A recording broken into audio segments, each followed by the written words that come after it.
This is Mr. George, and today we are going to talk about something that most people have never stopped to actually look at. Something that happens so often, so quietly, and so naturally in everyday life that nobody really questions it anymore. But just because something is common does not mean it is harmless. And just because something feels normal does not mean it is working in your favor. We are talking about apologies. Specifically, why men apologize so much more than women do, why that pattern started, what it is actually doing to how people see men over time, and why the men who do it the most are usually the last ones to realize it is hurting them. Before we go anywhere, let me be clear about what this is not. This is not about telling men to be rude. This is not about saying women are wrong for anything. This is a calm, honest look at a habit that most men were handed before they were old enough to question it. A habit that gets mistaken for kindness, for maturity, for emotional intelligence, when what it is actually doing, quietly and consistently, is something very different. So stay with me here, because this one is going to make some things click that you have probably felt for a long time without having the words for it. Think about the last time you watched a man apologize for something that was not his fault. Maybe it was a coworker who said sorry when someone else bumped into him. Maybe it was a friend who apologized for having an opinion in a conversation. Maybe it was you saying sorry in the middle of an argument, not because you believed you were wrong, but because you just wanted the tension to stop. That moment, that specific moment where the apology comes out not from guilt, but from exhaustion, that is what we are looking at today. Because that moment has a history, and that history started a long time ago. Nobody sits a young boy down and has a direct conversation about this. Nobody explains it as a lesson, but boys learn it anyway, through hundreds of small moments that add up over years into something that feels completely natural by the time they are adults. Here is how it works. A boy gets upset about something and he is told to calm down. A boy disagrees with an adult and he is told to show some respect. A boy pushes back when something feels unfair and he is told he has an attitude problem. But when that same boy says sorry, even when he is not completely sure what he is apologizing, something changes. The adult relaxes. Now the room gets quiet. The tension that was sitting in the air a second ago disappears. And that disappearance feels like relief. Relief is a powerful teacher. You do not need anyone to explain to you that something worked. You felt it. Your body felt it. And so the lesson gets locked in without anyone saying a single word about it directly. When things get uncomfortable, apologize. It works almost every situation gets easier. People calm down. Life moves on. The boy who figures this out early gets very good at it very fast. And then he grows up. And the habit comes with him. Into his friendships, into his workplace, into his relationship, into every space where tension could rise. And his nervous system has one well-practiced answer ready to go. Sorry. I am. Sorry. My bad. I should not have. Forgive me. The words come out before the thought even finishes forming, before he has even decided whether he actually did something wrong. Because the goal was never really about right or wrong. The goal was always just to make the discomfort stop. Now hold that picture for a second and imagine it going the other way. Imagine if girls went through exactly the same process. Imagine if young girls were being shaped through those same everyday moments to automatically reach for an apology whenever tension showed up. To say sorry as a reflex, to take responsibility for other people's discomfort as a default response, to smooth things over not because they caused the problem, but because making the problem go away felt easier than sitting in it. Think about what we would say about that. Think about the conversations we would be having. We would say those girls are being trained into self-blame. We would say that pattern teaches them their feelings matter less than other people's comfort. We would say it sets them up to be taken advantage of. We would say it erodes their sense of self over time. We would say something needs to change, and we would be right to say all of those things, because all of those things are true. They are also exactly what is happening to boys, quietly, consistently, across millions of households and classrooms and playgrounds. And we do not say anything about it because we have filed it under something that sounds positive. We call it humility. We call it emotional maturity. We call it being the bigger person. And by the time a man is 35 years old and apologizing to his boss for having a suggestion, or saying sorry to his partner for being in a bad mood, and just or excusing himself in a conversation where he had every right to hold his ground, He does not see a problem. He sees himself being a good person.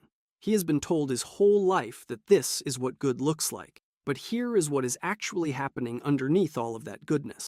An apology is not just words, it is information. Every single time you apologize, the person receiving that apology learns something about you. They learn how you see yourself in relation to them. They learn where the power sits between you.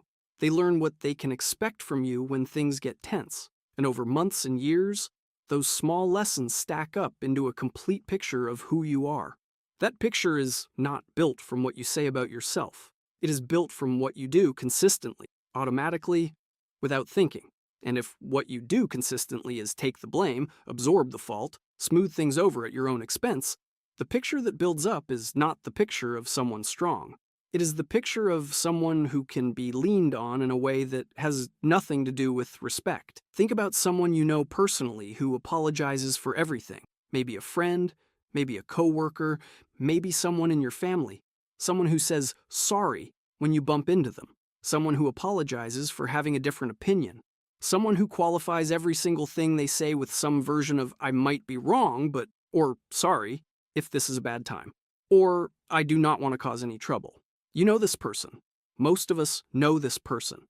Now ask yourself, honestly, how much do you respect that person? Not care about, not feel warmly toward. Respect. The specific kind of respect that makes you think, this person knows who they are. This person means what they say. This person I want in my corner when something actually hard happens. Is that the person who comes to mind? Or is the feeling you have toward them something closer to mild concern? Something almost protective? Something that makes you take their opinions just a little less seriously than the opinions of someone who does not apologize as much. You already know the answer. You felt it the second I asked the question. Now take that feeling and put it inside a relationship. Take a man who has been doing this for years, with the woman he loves, apologizing when she is frustrated even when he did not do anything wrong, saying sorry at the start of a disagreement to stop it before it gets loud, apologizing for his opinion when she pushes back on it, apologizing for being tired, apologizing for being stressed, apologizing for existing in a difficult mood on a difficult day. In the beginning, it looks like sensitivity. It looks like he is emotionally available. It looks like he cares more than most men do, and she appreciates it. But something starts to shift, not dramatically, not overnight. It happens slowly, in the same quiet way the habit itself was built. She stops seeing his apologies as meaningful because they come too easily and too often. You cannot value something that is never withheld. She stops seeing him as someone who knows where he stands because someone who is always taking the blame cannot have a very clear sense of whether they are actually wrong. She stops feeling like she is with a partner and starts feeling like she is with someone who needs managing. That is not attraction. That is caretaking. And very few people stay romantically interested in someone they have quietly shifted into caretaking mode for. He does not see this happening. He thinks he is doing everything right. He has been told his whole life that this is what being a good partner looks like. Taking accountability, not letting your ego get in the way, being humble enough to say sorry. And none of those things are wrong on their own. The problem is not that he apologizes. The problem is that he apologizes for things that are not his fault. At moments when what the situation actually needed was not an apology, but a steady, grounded response from someone who knows himself well enough to say, I hear you, and I do not think I was wrong here, and we can talk about this like two adults. That response, the calm, grounded, honest one, requires something that over-apologizing slowly takes away. It requires a man to trust his own read of a situation, and when you have spent years defaulting to sorry every time things get tense, you stop trusting your own read. You stop even checking what your read is. The apology comes out before the thought finishes, and over time, you genuinely lose track of where you end and where the other person's discomfort begins. Now imagine that dynamic flipped completely around. Imagine a woman in a relationship who apologized constantly, who said sorry for her opinions, who took the blame reflexively when arguments started, who smoothed things over at her own expense so consistently that her partner stopped having to do any emotional work at all. And think about what we would say about that relationship. We would say she is not being treated well. We would say her needs are not being met. We would say the relationship has an imbalance that is not sustainable. We would say she deserves someone who sees her clearly and meets her as an equal. Every single one of those things would be true, and every single one of those things is equally true when the person doing it is a man. But we do not say them. We do not have that conversation because we have collectively decided, without ever actually deciding it, that a man absorbing too much is not a relationship problem. It is just a man being a man. It is just him handling things. It is just him being mature. It is not maturity. It is erosion. And it is happening to men every single day in ways that nobody is naming clearly enough. And it does not stay in relationship. It follows men into every room they walk into. At work, the man who apologizes before making a suggestion in a meeting is not seen as humble. He is seen as uncertain. And uncertain people do not get promoted. They get managed. The man who says sorry when someone talks over him is not seen as polite. He is seen as someone who can be talked over, and that becomes the established norm for how that room treats him. The man who apologizes after disagreeing with his manager, even when he was factually correct, is not seen as professional. He is seen as someone whose disagreements do not really need to be taken seriously because he himself does not take them seriously enough to hold them. None of this is fair.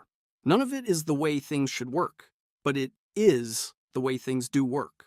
And knowing how things work is the only way to stop being surprised by the results you keep getting. And the results are very consistent. Ask any man who has spent years being the one who always backs down, always smooths things over, always says sorry first, whether he feels deeply respected by the people closest to him. Not liked, not appreciated, respected. The kind of respect where someone thinks about your opinion before they dismiss it. The kind of respect where someone hesitates before they push you because they genuinely are not sure you will move. The kind of respect that makes people treat your time, your words, and your boundaries as things that actually matter. Ask that man if he feels that and watch what happens, because most of the time the honest answer is no. And most of the time he cannot explain exactly why because nobody ever connected the dots clearly enough for him to see it. The dots are right there. They have always been right there. The constant apologizing trained the people around him to expect a certain kind of response from him, and they deliver the treatment that matches the response they have been trained to expect. It is not malicious. Most people are not sitting around calculating how to take advantage of the man who over-apologized. They just respond to patterns the same way all humans respond to patterns, automatically, without thinking about it. The pattern says this person gives ground easily, and so ground gets taken easily. The pattern says this person takes blame without much resistance, and so blame gets directed there with very little friction. It is not personal. It is just how signals work between people. Because here is the part that nobody talks about openly. Respect is not something people decide to give you after careful thought. It is something they feel toward you, based on patterns they observe over time. And the pattern of constant apologizing, whatever the intention behind it, sends a signal that sits in people's minds and shapes how they treat you. That signal says, this person is not fully sure of themselves. This person prioritizes your comfort over their own clarity. This person will back down when things get uncomfortable. And once that signal is established, it takes real sustained effort to change it. Not a single confident moment. Not one strong stand. Sustained, consistent evidence over time that the pattern has actually changed. Think about two men in identical situations. Same job, same relationship, same argument, same moment where someone is unhappy with it. One of them says sorry immediately, takes the blame, smooths it over. The other one stays calm, says he hears the concern, and explains clearly where he stands without getting aggressive and without collapsing. Both of those men will be seen differently by the end of that conversation, not because one is a better person, not because one handled it more morally, but because one sent a signal of groundedness and the other sent a signal of uncertainty, and people respond to signals. And here's the thing that makes this particularly hard to see from the inside. The man doing it usually has very good intentions. He is not trying to appear weak. He is trying to be decent. He watched conflict cause damage somewhere in his life, and he decided that he would rather be the one who absorbs it than the one who causes it. That decision came from a good place. The problem is that absorbing conflict indefinitely is not a relationship strategy. It is not a career strategy. It is not a life strategy. It is a short-term fix that creates a long-term identity that nobody actually chose for themselves. An identity that says, I am the one who adjusts. I am the one who accommodates. I am the one who makes sure everyone else is okay, even when I am not. And once that identity is established in a group of people, in a workplace, in a relationship, it is genuinely difficult to change because the people around you have built their behavior around your predictability. They know you will apologize. They know you will back down. They know you will smooth it over. And when you suddenly stop doing that, it feels to them like you have changed in a negative way when what has actually happened is you have simply started being honest. The man who cannot stop apologizing is not a bad person. That is the thing I want to make clear. He is almost certainly a thoughtful person, a person who does not want to hurt anyone, a person who values harmony and connection and would rather absorb some discomfort himself than watch someone else carry it. Those are real qualities, good qualities. The problem is not who he is. The problem is that the tool he is using to express those qualities, the constant apology, is working against him in ways he cannot see, because the damage is slow and quiet and easy to explain away. If we saw a woman losing respect in her relationships and her workplace because a habit she picked up in childhood was undermining how people saw her, we would name it clearly. We would say this pattern is costing her something real, and she deserves to know that. We would not tell her to just keep doing what she is doing because at least she is being nice. We would tell her the truth because she deserves the truth. Men deserve the same thing. The habit of over-apologizing is not a character flaw. It is a learned response to a specific kind of early pressure that boys face in ways that girls do not face in the same form. It made sense when it was learned. It served a purpose when it was new. But it does not serve the man it belongs to anymore. It serves everyone around him at his expense. And he keeps doing it because nobody ever stopped to tell him clearly what it is actually costing him. So here is what needs to be said directly. An apology should mean something. It should come from a real recognition that you did something wrong. I'm not from a nervous system that was trained to make discomfort disappear as fast as possible.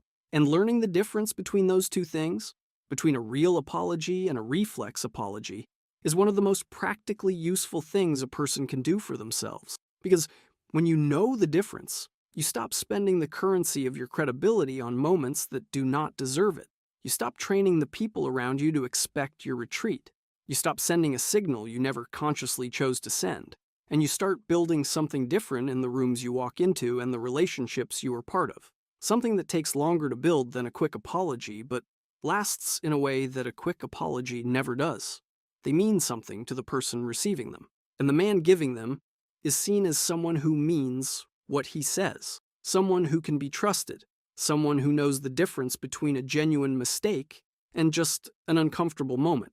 That is not a small thing. That difference between a man who apologizes constantly and a man who apologizes only when he genuinely means it shapes how every room he walks into sees him.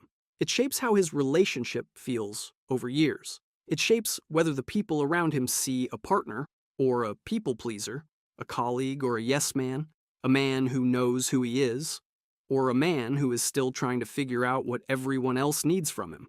The pattern is visible once you know what to look for, and now you know what to look for. Drop a comment and tell me where this landed for you, whether you recognized this in yourself, in someone you know, or whether this is something you have been watching for years and nobody around you would say out loud. The conversation matters. Subscribe because this channel will keep having the conversations that most people are too comfortable to start. And men's clarity about who they are and how the world actually responds to them is worth every uncomfortable minute of it.